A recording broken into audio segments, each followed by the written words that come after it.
국제 이슈가 가까워지는 시간, 이승원 월드시사 W 이승원입니다. 국제뉴스의 깊이를 더한 월드시사 W와 함께해 주실 전문가 소개하겠습니다. 먼저 구정은 기자 나오셨습니다. 어서 오세요. 안녕하세요. 네, 알파고 신하씨 기자 나오셨습니다. 어서 오세요. 네, 안녕하세요. 동시통역사 방송인 에바 씨 나와주셨습니다. 어서 오세요. 안녕하세요. 그리고 오늘 또다시 특별한 손님 모셨습니다. 이희수 성공회대 석자 교수님 나와주셨습니다. 어서 오세요. 안녕하세요. 네, 반갑습니다. 이스라엘과 하마스의 끝나지 않는 전쟁을 보면 깜깜한 터널을 지나는 느낌입니다. 너무 많은 사람이 죽었고 또 너무 많은 사람들의 삶이 무너졌죠. 늦었지만 그럼에도 불구하고 평화를 포기할 수는 없습니다. 오늘의 이슈 W 주제는 중동, 확전과 휴전 사이입니다.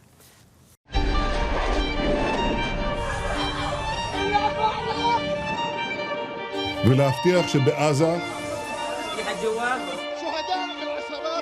It ultimately ends until there's a two-state solution.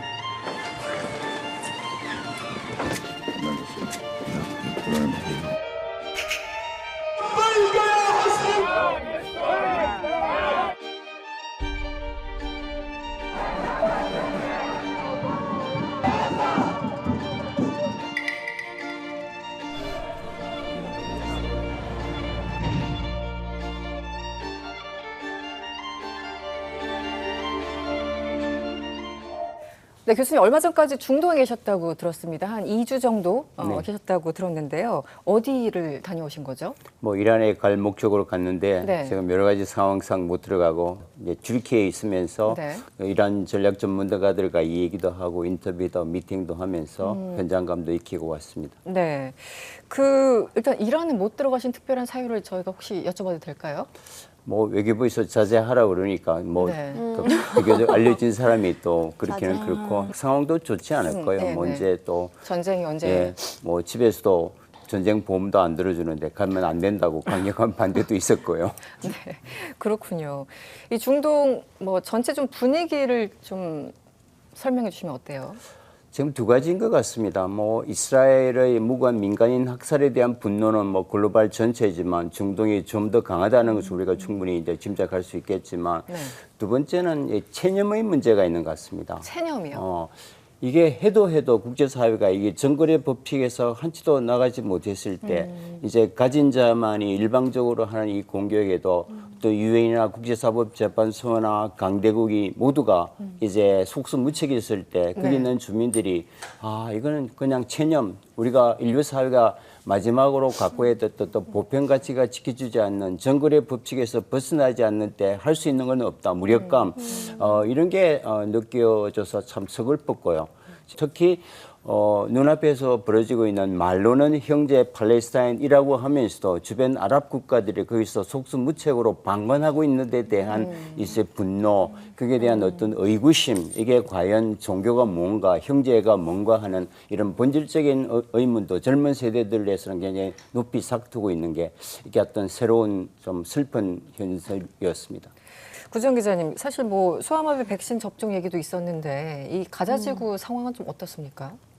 그 소아마비가 이제 다시 나타난 것 자체도 충격이었고 네. 어쨌든 그걸로 잠깐 휴전을 했는데 뭐 그거 끝나자마자 다시 또 공격을 하고 있으니까 그러니까 참 지금 상황은 뭐 계속해서 진짜 죽어나가는 이런 상황인데 사망자 숫자가 팔레스타인 가자지구랑 요르단강 서안지구에서 한 5만 명 가까이 되더라고요. 현재까지 누적 사망자. 예, 근데 실종자가 또 한 1만 명 가까이 되니까 진짜 이건 짧은 기간에 너무 좁은 장소에서 너무 많이 숨졌고 그 여러 번 말씀드렸지만 그 가자지구 사망자들 중에 절반이 아이들인 거. 그러니까 아이들이고 그러니까 그래서 사실 소아마비라는 것 때문에도 세계가 놀랐던 건데 거의 전 세계에서 사라지다시피 했던 질병이 다만 이스라엘의 공격 때문에 접종을 못하게 되면서 생겼던 거잖아요. 근데 뭐 그걸 계기로 해서 다시 한번 이렇게 좀 휴전 얘기가 나오는 것 같더니 이제 또 뭐 모르겠어요. 지금 또 협상 중인데 네, 네. 그거는 좀 뭐 봐야 될 것 같고. 다들 지치는 상황이네요. 예, 네. 예. 이 상황에서도 9월 9일 날 학교가 개학을 했습니다. 가자지구에. 학교 개학. 이제 2학기 이제 네네. 첫 학기 개학을 했는데 9월 9일 날 학교에 등교하지 않았던 등록된 학생들이 4만 5천 명이 지금 실종 상태라고 유엔 보고서가 나왔습니다. 4만 5천 명이. 4만 5천 명의 아이들이 학교에 나와야 되는데 개학 첫날에 학교를 나오지 못했던 거죠. 그래서 이제 부모 연락에서 이제 생사가 확인되지 않은 어린 아이가 학교에 등록된 학생들이 4만 5천 명이라고 보도를 나왔으니까 사실은 참 이 비극은 뭐 어디까지 가야 될지 답답하기만 하네요. 정말 지금처럼 계속 비판을 받아왔지만 지금처럼 유엔이 무력하게 정말 가만히 앉아 있는 듯한 그런 모습을 보인 적이 과연 언제 있었나 싶기도 하고 이러저러한 비난과 비판을 많이 받았지만 그래도 어떤 사건이 터졌을 때 미국이 가서 뭔가 좀 해결하는 듯한 그런 모습들이 있었는데 지금 유엔도 무력하고 미국도 사실은 레버리지가 거의 없어 보이고 왜 이렇게 된 걸까요? 아무도 힘을 못 쓰는 상황? 뭐 사실 이제 미국의 힘의 공백이겠죠.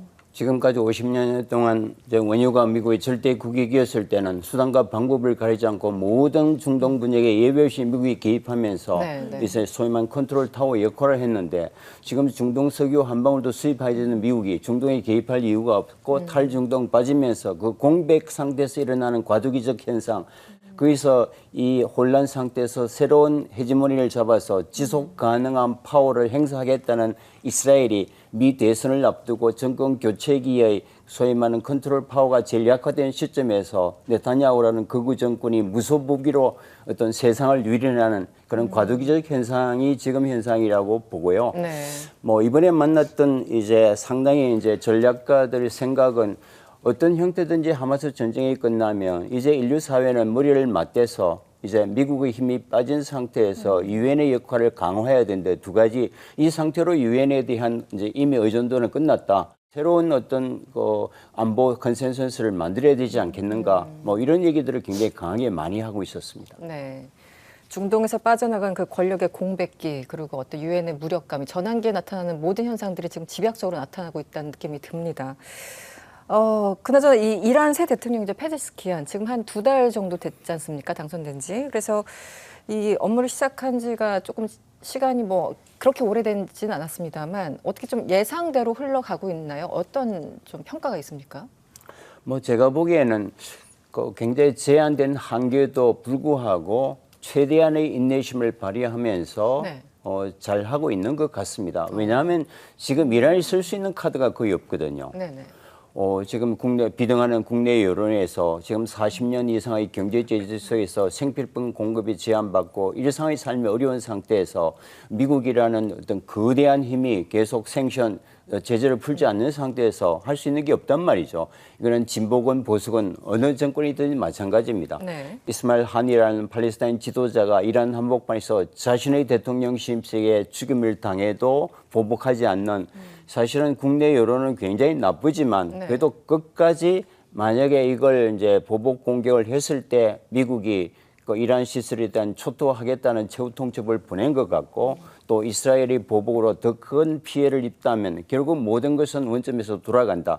그래서 최대의 인내심을 발휘하면서 이제 미국을 자극하지 않으면서 이제 하마스 전쟁의 종식을 위해서 노력하고 있는 뭐 이 점은 높이 평가할 것 같은데 그건 앞으로 미래가 밝으냐? 전혀 그렇지는 않습니다. 왜냐하면 이란이 가지고 있는 카드가 전혀 없기 때문이죠. 네.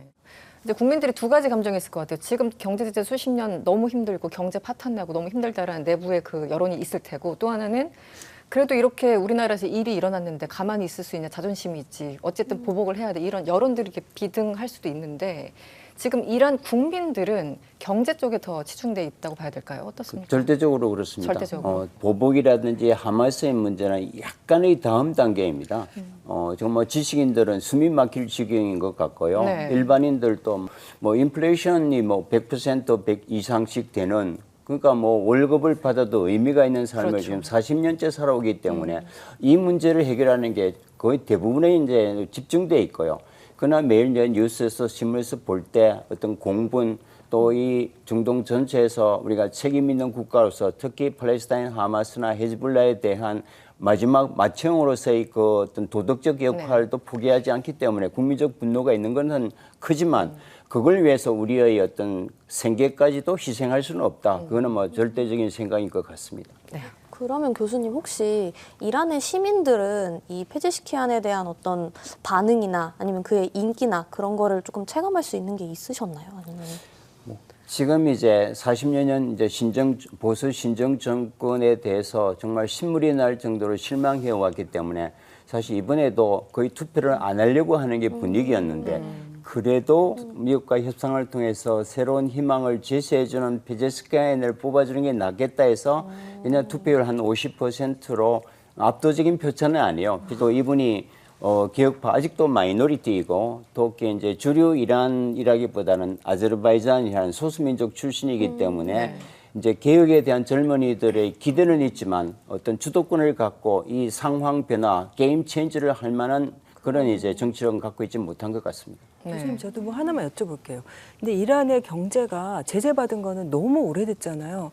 근데 최근 몇 년 사이에 어느 정도나 실제로 악화됐는지 진짜로 무슨 뭐 약이 다 떨어지고 식량이 모자라고 이런 수준으로 봐야 되나요? 그 경제 상황이? 상황이 뭐 아주 악화됐다고는 볼 수 없고요. 코로나 때 굉장히 악화됐고 왜냐하면은 미국이 제재를 하지만 러시아와 중국이라는 큰 이제 구멍이 뚫려 있잖아요. 그래서 이제 상당한 생필품은 중국으로부터 또 러시아로부터 또 제3국을 통해서 왜냐하면 이제 이란에 대한 제재가 유엔 결의안이나 국제법적 제재가 아니고 미국의 일방적 제재이기 때문에 사실 이거는 실효성이 문제가 있는 거죠. 그리고 이란은 지금 어쨌거나 농산물이 자급자족이 되는 한 2억 명을 먹여 살릴 수 있는 그 농산 인프라가 있습니다. 이제 그것으로 버티는 거죠. 네. 웬만한 나라 같으면 40년 그쵸. 제재 속에 다 벌써 무너졌을 텐데 그런 면에서 최소한의 기본 생필품은 자급자족이 되기 때문에 그게 이제 유지해 오고 있는 겁니다. 그러나 사람이란 게 그 1200년 페르시아 문명을 가졌던 중동에서 가장 교육 수준이 높고 이런 개혁 개방을 경험했던 민족들이 이런 상태를 계속 이제 인내만으로 어떤 체제 이름만으로 반미라는 구호만으로 살 수는 없는 거거든요. 그게 지금 극한 상황에 도달해 있는 거죠. 네. 그 페제스키안 대통령이 이제 대선 과정에서 공약 중 하나가 서방과의 관계 개선을 하겠다 이런 이제 메시지가 있었지 않습니까? 그리고 최근에 또 보도 보니까 이란하고 EU가 그 핵 합의를 재추진한다고 하고요. 그리고 페제스키안 신임 대통령이 내각의 외무장관을 2015년 당시 핵 협정에 참여했던 사람을 다시 기용했다고 하는 뉴스들이 나오면서 뭔가 좀 확실히 방향을 잡은 것인가, 좀 기대를 해봐도 되는 것인가, 이 두 가지가 있는 것 같아요. 어차피 미국 대선 이후에 봐야 된다, 뭐 이런 것도 있고 어떻습니까? 이제 결정적 변수가 하나 있습니다. 지금 이스라엘의 네타냐후 정권과는 어떤 형태의 협상도 불가능하고 미국과의 핵 협상의 결정적 키는 또 이스라엘의 태도 변화에 있습니다. 이스라엘의 이란에 대한 태도 변화 없이 일방적으로 이란과 미국 관계는 할 수 없다는 게 우리가 상식적으로 알려져 있는 일이고 그런 면에서 이 하마스 전쟁이 종식이 된다면 아무래도 이 극우 네타냐후 정권이 뒤로 물러서고 비교적 평화 협정이 가능한 온건 이스라엘 정권이 들어선다는 조건 하에 핵 협상이 시작될 수 있을 것 같고요. 그것도 트럼프가 재선다면 그건 다시 원점에서 시작해야 될 것 같고요. 이 핵 협상을 깨뜨린 게 트럼프이기 때문에 만약에 해리스가 된다면 이스라엘의 네타냐후를 대신한 협상 가능한 온건 정권과 페제시간 3자가 네, 비로소 시작할 수 있을 것 같고요. 네. 지금 이 상황에서는 한 치 앞을 예측하기가 매우 어려운 상황이죠. 알포 기자는 어떻게 보세요? 지금 이란 핵 합의를 재추진하고 있다는 보도가 나오고 있는데 네. 가능성 역시 미국의 대선이 모든 걸 다 갖고 있는 걸까요? 네, 이 질문에 답변을 하기 전에 하나의 TMI 뿌리고 갈게요. 네. 보통 이슬람 국가들 가시면 광장이 없잖아요. 그 정통적인 광장, 역사가 있는 광장. 네. 광장 문화는 주로 좀 유럽 국가들의 문화이거든요. 이슬람 국가들을 보시면 도시는 그냥 시장 중심으로 팽창이 네. 되거든요. 근데 여기 예외 하나 있어요. 에스파한이에요.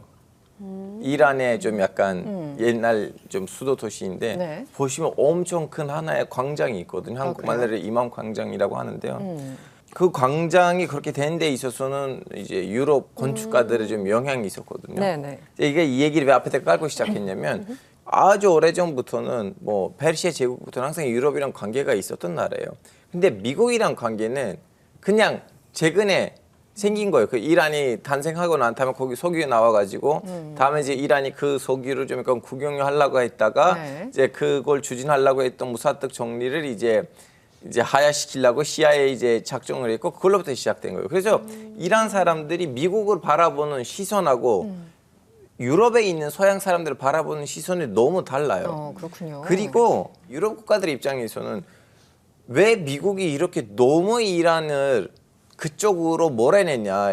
이대로 가면 그냥 이란이 어쩔 수 없이 러시아하고 중국한테 붙을 건데 그래서 우리는 이란을 러시아하고 중국한테 밀어붙이지 말자고 해서 유럽 국가들이 이 핵 협상에 있어서는 항상 긍정적이고 미국을 가서 달라고 야 제발 우리는 이 핵 협상을 하자. 진짜 너네 왜 이렇게 고집 부리냐.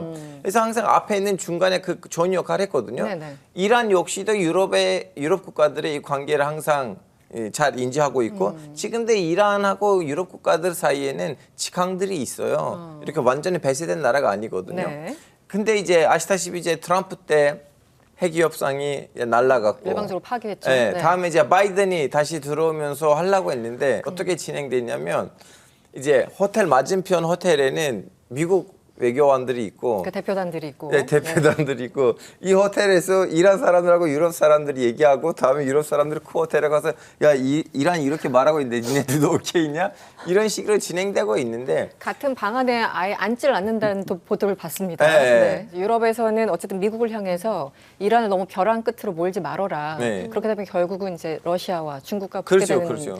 그래서 이 유럽 입장에서는 이란이 살짝 더 이쪽으로 오면 이 러시아로부터 받은 그 압박감이 좀 소외되거든요. 그런 면에서는 유럽이 자꾸 이란 이쪽으로 끌어당기려고 하는 거예요. 좀 공간을 만들려는. 알파고 굉장히 좋은 말을 했는데 네. 재밌네요. 이란은 종족적으로 인도 유로피안입니다. 인도 우리가 유로피안. 중동이라 말아보고 혼돈나시면 안 되고 대부분 많이 아시겠지만 그 중에서도 인도 아리안계입니다. 아리안이 이란이거든요.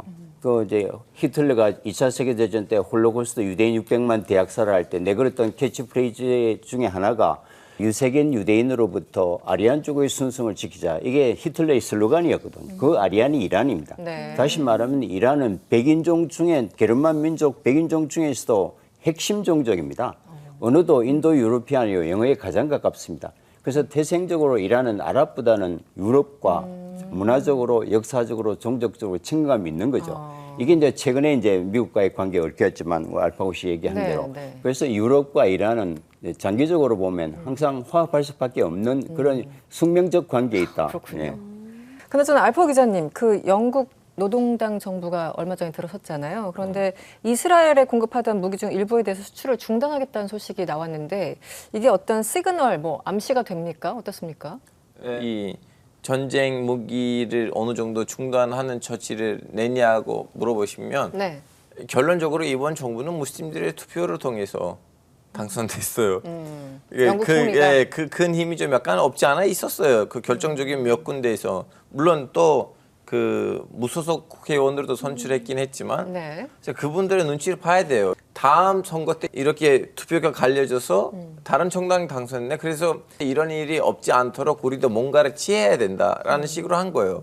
자 그러면 이스라엘이 여기로부터 영향을 받을 것인가? 이스라엘 무기를 다 미국한테 받아요. 거의 다 그렇죠, 사실은. 네, 뭐 네. 영국이 지금 어느 정도 안 주겠다고 해서 이스라엘한테 크게 영향을 미칠라는 물음표예요. 네, 대세의 지장은 전혀 없어 보이는데 왜냐하면 영국 무기가 이스라엘군에 차지하는 비중이 한 1% 수준이라고 하고 뭐 미국은 한 70% 최소한 그 정도라고 하니까 영향 없을 것 같고 영국이 왜 이런 모습을 냈을까요? 이게 그 아까 그 이란 문제에서도 뭐 알파고 씨도 그렇고 이수 교수님께서 유럽과 미국의 다른 태도를 얘기를 해주셨잖아요. 근데 무기가 1% 그러니까 네네. 실질적으로 무슨 이스라엘을 막는데 뭐 결정적인 그게 되지는 않겠지만 굉장히 압박이 될 것 같아요. 저는 압박. 항상 보면 이거 세계 여론이라는 게 아무것도 아닌 것 같아도 실제로 그 나라의 행보를 굉장히 이제 좌우하는 면이 있고 예전에 그 2009년에 이스라엘이 이제 가자지구를 침공했을 때 그때도 이제 금지 무기 쓰고 그랬을 때 이스라엘이 하는 행동에 대해서 전쟁이라고 세계가 규정하기 시작한 게 사실 그때부터였거든요. 근데 그 뒤에도 이제 유럽 전역에서 그러니까 이스라엘 보이콧 운동이라고 하는 뭐 BDS 운동이라고 하는 그런 것들 막 생기고 네. 근데 제가 어떤 교수님한테 듣기로는 유럽의 학자들이 이스라엘에 한마디로 교환 교수 가는 것도 전부 다 거부했다라고 할 정도로 네. 그래서 유럽에서 어떤 그런 행태들 특히 이제 그런 것들이 이스라엘 입장에서는 항상 자기네가 갖고 있던 그 피해자 의식, 그러니까 피해자성을 강조하는 거 이런 거에 정당성에서 굉장히 큰 몫을 차지했는데 유럽과의 그 관계가 이제 그런 게 이미 균열이 생긴 지 너무 오래됐고 그리고 이번에 이제 영국이라는 거는 영국은 항상 미국 바라기 같이 이렇게 항상 그런 행동을 보였는데 이번에 영국 노동당은 아마 우리가 지금까지 영국하고 약간 달라라는 걸 조금 보여주고 싶어 하는 그런 총리의 의지도 좀 있었던 것 같고 그 알파고 씨가 얘기하신 내부 정치적인 것도 있지만 유럽 쪽에서 확실하게 반 이스라엘 여론이 너무 많이 네네. 고조되어 있다는 걸 보여주는 것 같아요. 근데 확실하게. 저는 다른 방향에서 말씀하셨지만 구정 선배님이 근데 구정 선배님은 말을 뒷받침을 하자면 이 기사가 나오고 난 다음에 그 이스라엘 언론에서 좀 약간 충격으로 받았다는 건 느껴지거든요. 네. 오히려 거봐 우리가 얘기했지 영국이 이렇게 이슬람화 되고 있다고 유럽 국가들 정신 차려라 니네들이 이대로 가면 영국 같은 나라가 될 거야라는 식으로 사설들이 많이 나왔어요. 사설들이. 어쨌든 저도 기사 보자마자 이건 굉장히 정치적인 메시지다라는 생각이 들었습니다. 특히 노동당의 어떤 당의 정책 색깔도 그렇고요. 그런가 하면 9월 초였죠. 이스라엘 인질 6명이 주검으로 돌아오면서 이스라엘에서는 이번 전쟁 발발 이후 최대 규모의 시위가 있었습니다.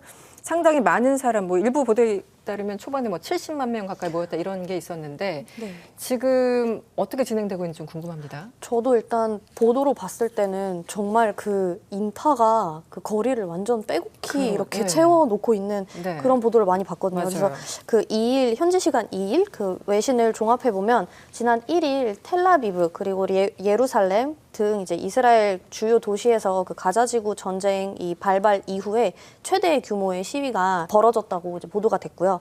이스라엘 인질 실종자 가족 포럼은 이제 미국 CNN에 최소 70만 명이 아까 말씀하신 것처럼 시위에 나섰다고 전달을 했는데 네. 이게 제가 찾아보니까 부천 시민이 77만 명의 인구가 있는데 정말 거의 부천시가 다 나간 것처럼 거의 다 나온 것처럼. 거의 네. 보이네요. 그 정도의 규모였고 이제 현지 일간 타임스 오브 이스라엘 쪽에서는 또 50만 명이 시위에 참여했다고 보도를 했습니다.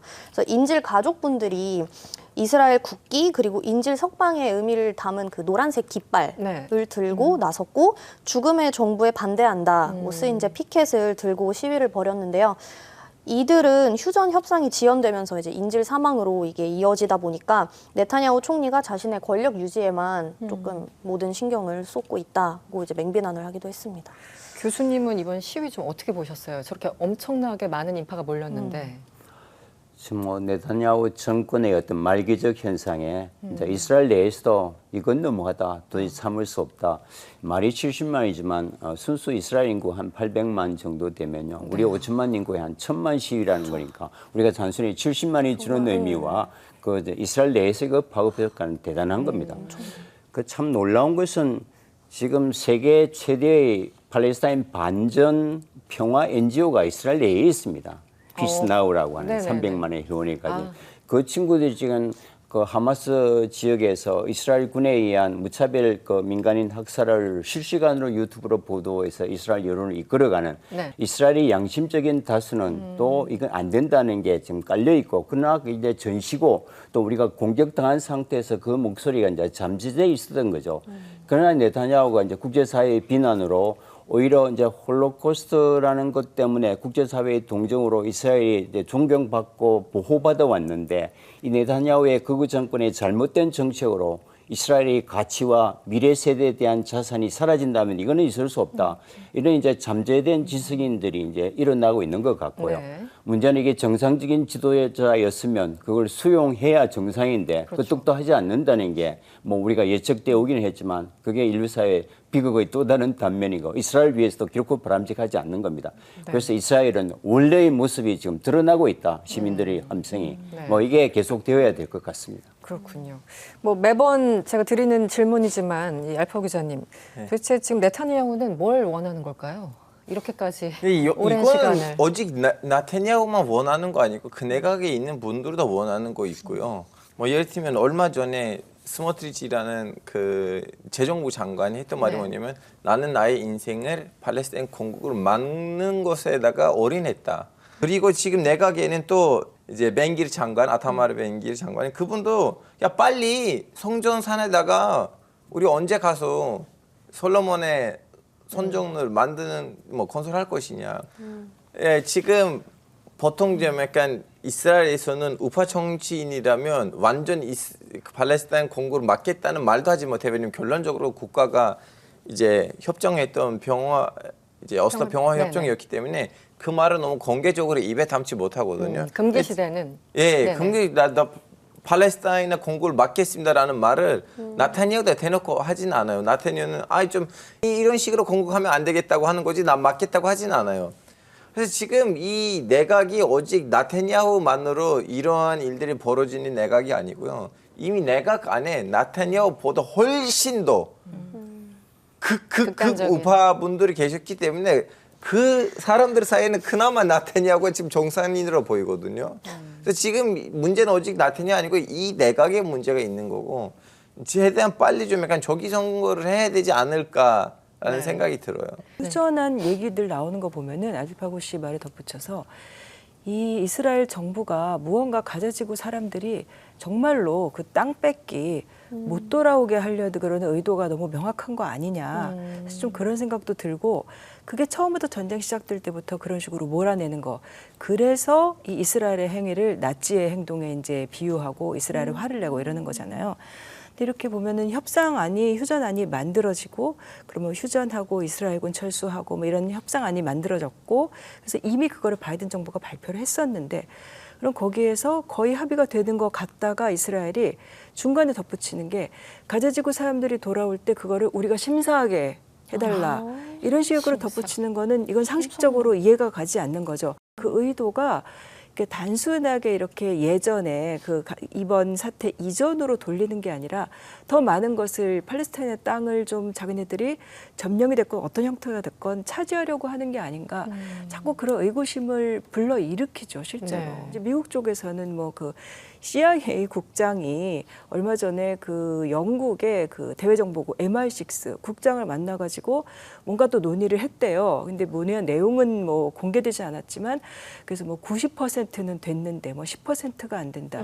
문제는 이제는 오직 팔레스타인하고 이스라엘 사이의 문제 아니고 여기서 지금 이집트도 또 지금 여기 끼어 들어갔어요. 왜냐하면 이제 이집트하고 가자지구 사이에는 필라델피아 지대가 있는데요. 아니면 필라델피아 해랑 무엇이든 간에 이제 거기에다가 이스라엘이 무조건 우리고 거기에다가 군사를 파견해야 되고 군사가 거기 있어야 된다. 근데 그거는 이집트하고 이스라엘이 78년인가 79년 때 관계 정상화를 했을 때는 거기에다가 이스라엘 군을 안 넣는 거는 그때 당시에 이제 조약의 조항이었거든요. 합의 내용이었는데. 합의 내용인데 지금 와서 그걸 깨뜨리는 이집트는 그럼 우리 호구예요. 니네들 뭐냐 뭐 우리한테 주는 약속을 왜 지금 안 지키냐. 그래서 지금 거기에다가 뭐 아랍 연맹 군을 넣을까 아니면 국제 평화 유지 군을 넣을까라는 이제 논의들도 별도로 지금 진행 중인데 자꾸 좀 약간 새로운 것들 나오니까 평화안이 제대로 실시되지는 않은 거예요. 새로운 조건들을 계속 붙이면서 결국은 협상을 불발시키는 그런 전략들.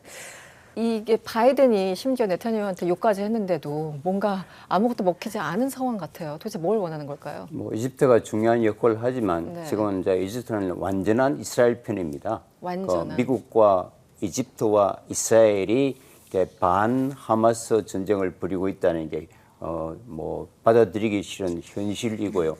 왜냐하면 뭐 이집트의 대부분의 군사 원조를 미국에 의존하기 때문에 미국이나 이스라엘의 의사에 반해서 이집트가 하마스 편을 들 수는 없어요.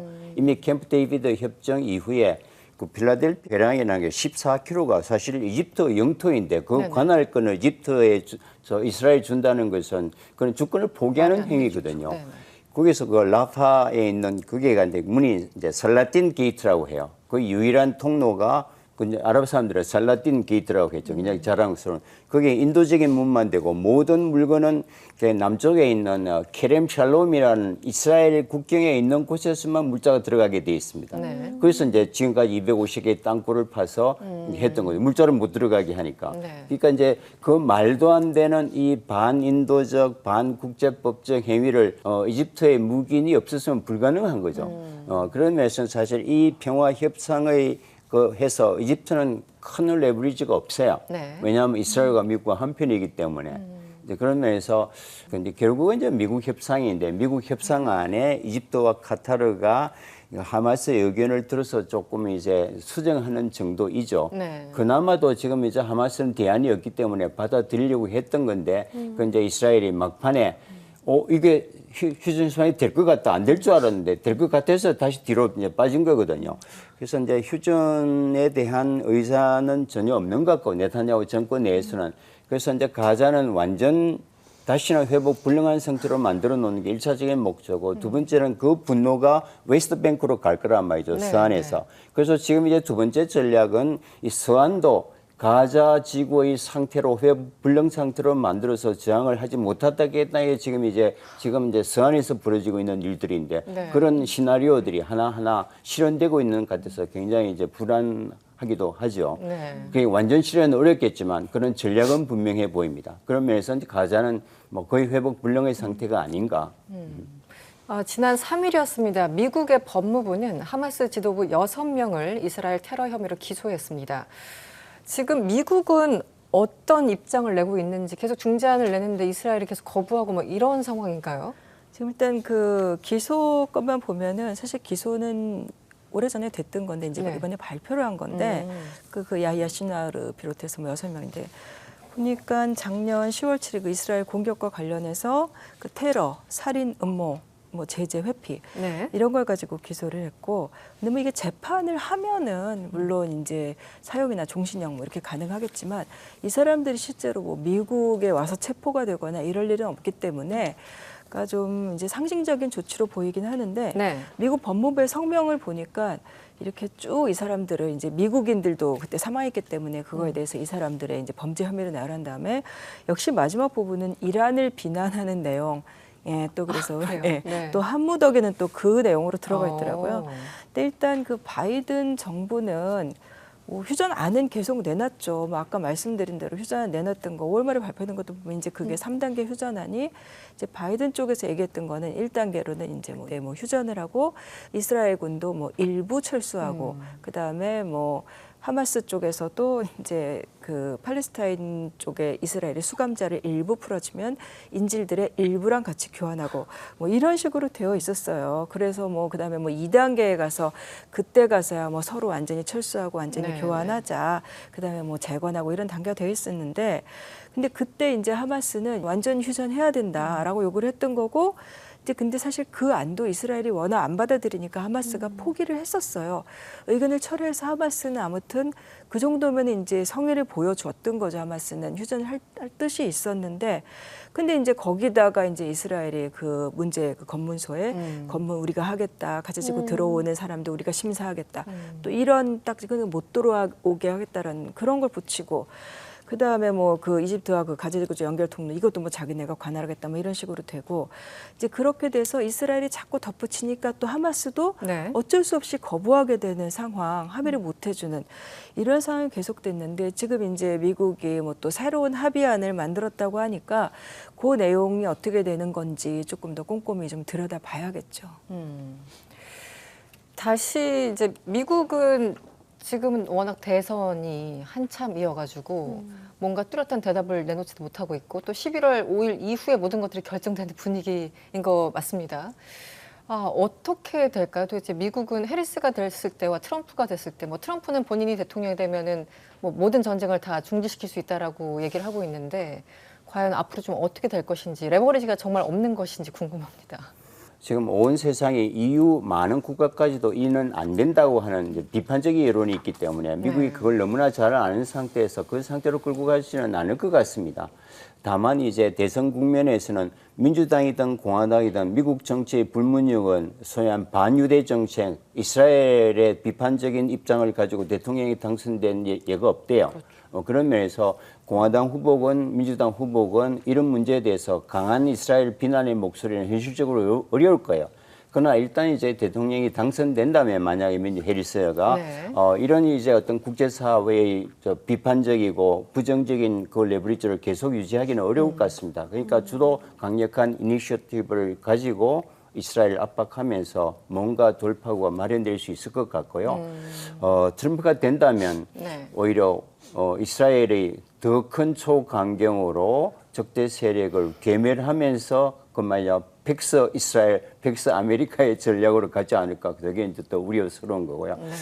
여기서 참 이제 걱정스러운 것은 이제 사우디아라비아나 아랍에미레이트나 경제력을 가진 주변 아랍 국가들이 좀 목소리를 내주면 이 타결이 훨씬 쉬울 텐데 네, 너무 지금 조용한 것 주변 같아요. 중동 국가들이 전혀 목소리를 내지 못하는 네. 게 또 다른 하나의 이제 비극적 변수입니다. 사우디 같은 경우는 이제 어쨌든 이스라엘과 관계 정상을 좀 어쨌든 미국의 압력이 있었지만 여러 가지 이해관계를 개선했을 때 이스라엘과 관계 개선을 좀 하려고 했었잖아요. 그런데 지금은 상황이 이렇게 되니까 이제 잠자코 있는데 너무 조용해서 이상하다라는 생각. 계속 미국의 눈치를 보고 있기 때문이라고 이해를 하면 될까요?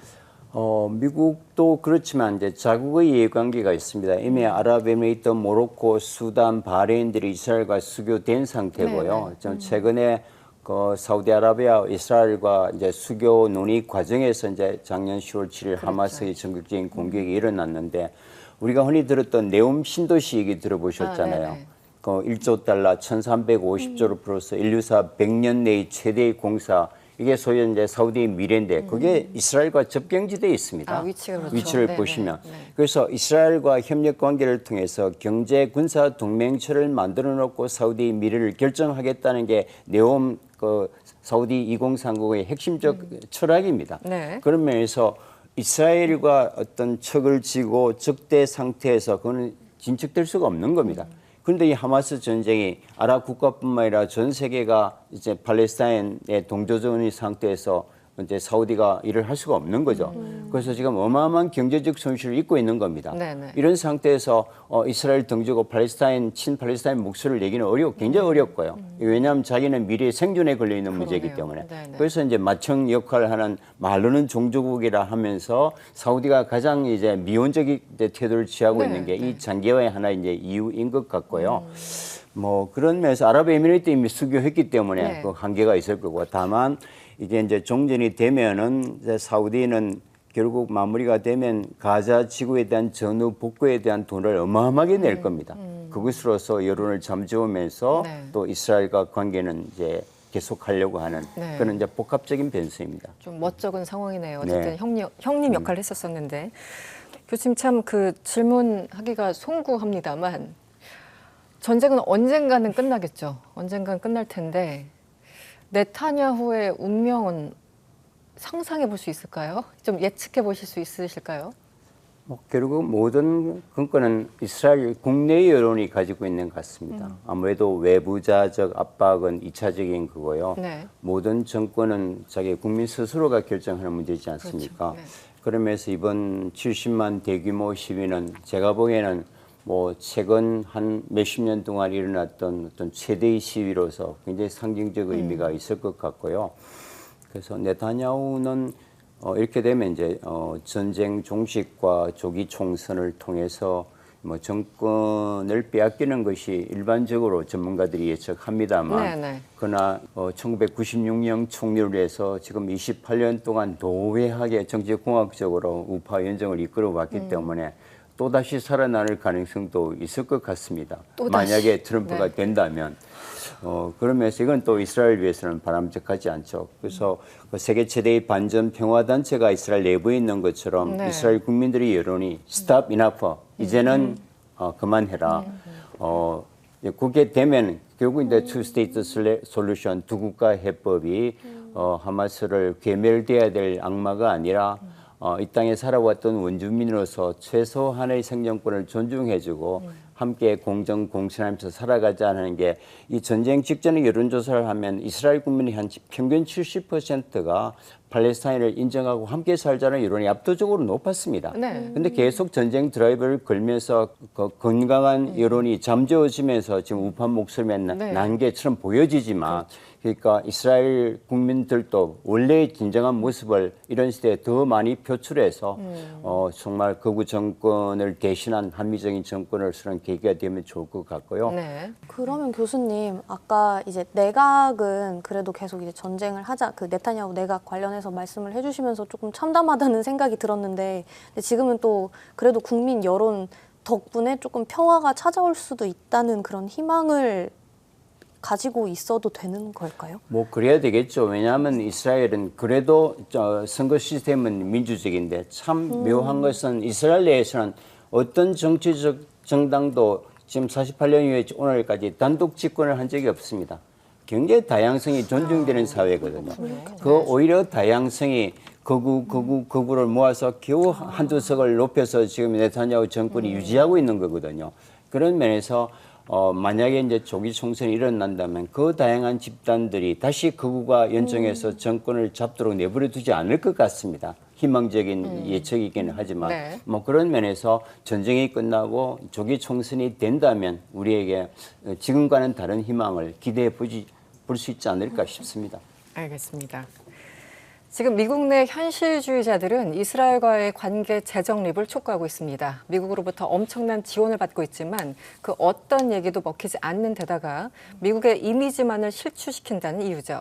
이 전쟁의 이름을 이제 바꿀 때가 된 듯합니다. 이쯤 되면 그저 네타냐후의 전쟁이 아닐까 싶습니다.